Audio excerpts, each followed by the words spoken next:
Благодарам, председателке. Почитувана заменик министер, токму на овој патен правец, кога расправавме за ребалансот, ми освоивте еден амандман за санација на свлечиште од 5 милиони денари. Кога тоа ќе се реализира, немам информација, не знам. Меѓутоа, овој патен правец од Подареш до Смилјанци е некаде околу 15 километри должина. До сега фазно голем дел од овој патен правец е и асфалтиран. Започнат е проектот во времето на ВМРО ДПМНЕ, меѓутоа еве мило ми е што и локалната власт од СДСМ го продолжи проектот понатаму и еден дел од патот во должина од 2,7 километри од населеното место Смилјанци па надолу према Подареш беше асфалтиран и завршен. Меѓутоа, сега се јавуваат два прекини на тој патен правец. Едниот прекиње, за кој што и ги барам тие средства, од последниот дел каде што беше асфалтиран до местото викано Смилјански мост, од каде што е и асфалтиран до селото. Тоа е некаде во должина од околу 1 километар.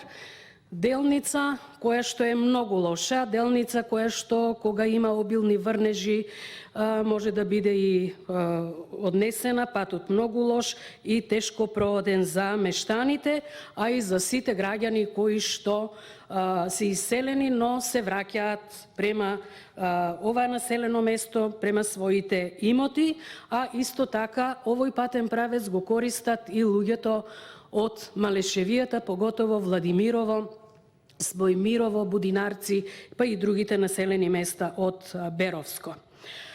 На овој патен правец има уште еден прекин. Не можам точно да ви кажам колкава е должината, 3-4 километри.